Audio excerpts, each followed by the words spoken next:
आज तक लोगों को नहीं मालूम कि पूजन करने बैठते हैं तो सबसे पहले क्या करते हैं। पर सबसे पहला काम मंदिर में बिना पंडित के सबसे पहला काम कौन सा होता है? तो सबसे पहला काम होता है भगवान को धन्यवाद देना कि आज भी आपने मुझे इस मंदिर में आपका दीदार कराने के लिए, दर्शन कराने के लिए बोला। अगर पंडित साथ में होगा तो पहले वो मंत्र बोलेगा, स्वस्ति वाचन करेगा। स्वस्ति वाचन करने में उसको अर्थात भगवान के लिए भी प्रसन्नता और आपके लिए भी प्रसन्नता। पर आपके पास कोई ब्राह्मण नहीं, आपको कोई स्तुति नहीं आती, आपको कोई मंत्र नहीं आता, आपको कोई साधना नहीं आती, आपको कोई तप नहीं आता, पर आप इतना तो कर सकते हो कि भगवान के मंदिर में जाकर उनको धन्यवाद दे सकते हो कि तेरी कृपा है जो मुझे चलकर यहां तक बुला लिया, 2 कदम चलाया, यहां तक बुलाया, ये तेरी कृपा है। और बड़ी कृपा करी जो डलिया भर के पूजन का सामान भी लाई, बड़ी कृपा करी जो दूध भरकर भी लाई, बड़ी कृपा करी जो कलश भरकर भी लाई। कितने लोगों का फायदा है कलश भरकर मंदिर ले जाने में? देखिए जरा कितने लोगों का फायदा। हिंदू धर्म में विष्णु पुराण में, पद्म पुराण में लिखा है, सौभाग्यवती नारी जब भरा हुआ पानी का लोटा लेकर कलश लेकर जाती है और उसको देखकर कोई व्यक्ति निकल कर चले जाता है तो जिस काम के लिए जाता है वो काम सफल हो जाता है। मंदिर का ही लोटा, मंदिर का ही पानी, सिर पे पल्लू लेके हर हर महादेव, बस शिव जी के चढ़ा रही और इतने प्रेम से रिझा रही। अब फ्री का पानी था तो एक लोटे में मन भी नहीं माने। अरे करा तो भगवान के सम्मुख में पहुंचकर अगर आप जल का पात्र भी लेकर जा रहे हो, भरा हुआ लेकर जा रहे हो, तो कितनी प्रसन्नता की बात है। हिंदू धर्म की रीति है, जिस पात्र को हम जल चढ़ाने लेकर जाते हैं उस पात्र में भगवान के चरणों का जल लाते हैं, खाली पात्र नहीं लाते। क्या लाते हैं? भगवान के चरणों का जल। उस चरणोदक को लेकर आए, घर में रखा, सबने अपने नैनों में लगाया, हृदय में लगाया, चित्तवृत्ति में लगाया। खाली पात्र हम लेकर वापस नहीं आ रहे हैं।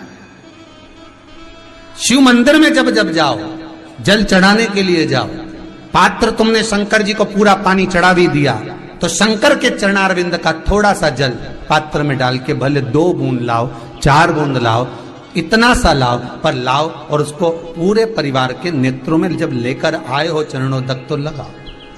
पर खाली पात्र नहीं लेकर आना।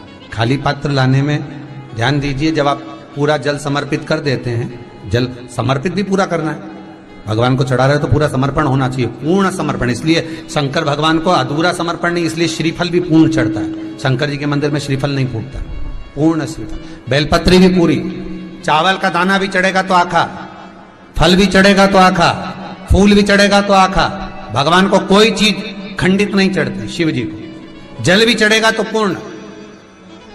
जिस जल को चढ़ाने के लिए लेकर गए उसको बचा कर नहीं लाना है शिव मंदिर में से, संपूर्ण भाग, क्योंकि भगवान के चरण की रज जब हमारे घर में प्रवेश करेगी तो हमारा आत्म कल्याण तो स्वतः ही हो जाएगा। शिव करुणा कर ही देंगे। पर कई लोगों की आदत रहती है, और आपने भी गलती करी होगी, गए होगे, चढ़ाकर भी आए होगे, पूरा पानी भी उंडेल कर आए होगे, चढ़ा भी दिया, छोड़ भी आए, पर लेकर नहीं आए होगे।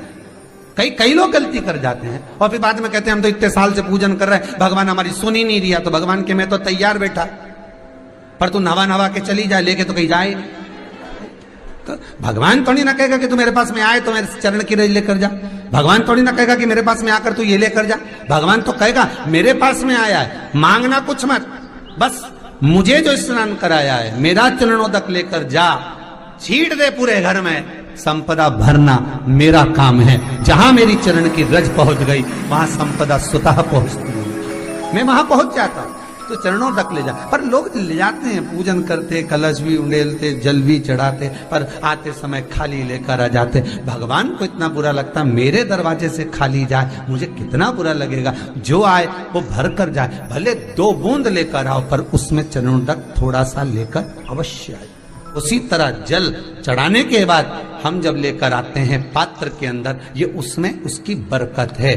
गर्ग संहिता में दूसरी चीज कही, उसको भी समझ लीजिए।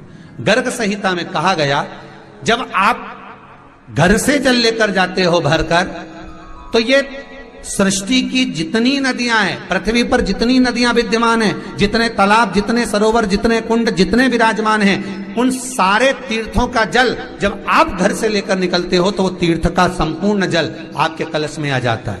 और जब आप उस जल को शिव पर समर्पित कर देती हो और 2 बूंद चरणादक लेकर जब जाती हो तो शिव महापुराण गर्ग संहिता पद्म पुराण कहती है वो जल साधारण नहीं रहता, वो गंगा जल बनकर तुम्हारे घर को पवित्र करने के लिए पहुंच जाता है। वो पवित्र गंगा जल बन जाए, उसको लेकर प्रवेश कर जाए। हम बार बार कहेंगे भगवान के मंदिर जब भी जाओ ना, चेहरे पर प्रसन्नता होना चाहिए।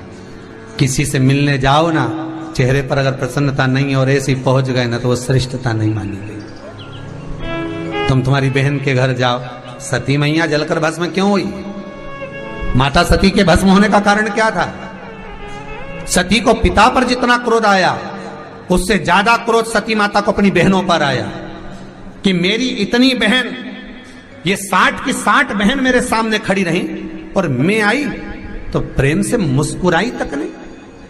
आप किसी के यहां जाओ और कोई के यहां पहुंचे और जाते से आप उस पहुंचे और कहा जी जी राधे राधे, जय श्री कृष्णा, हर हर महादेव, श्री शिवाय नमस्तुभ्यम, ओम नमः शिवाय, आपने बोला और उसके चेहरे पर प्रसन्नता नहीं आया तो ऐसे घर में जाने से कोई फायदा है क्या? और आप किसी के यहां जा रहे हो तो आपके चेहरे पर भी प्रसन्नता होना चाहिए, सामने वाले को तो हो, आपके भी चेहरे पर भी। मंदिर में जब जब जाएं, गुरु के दरवाजे पर जब जब जाएं, परमात्मा के चरणारविंद में जब जब जाएं, माता पिता के चरणों में जब जाएं, घर के बुजुर्गों के पास जब जाएं तो तुम्हारे चेहरे पर प्रसन्नता होना चाहिए। भगवान को भी लगे दुख भले है इसको पर चेहरे पर प्रसन्नता है, इसको अब दुख नहीं देना, क्योंकि इतना मुस्कुरा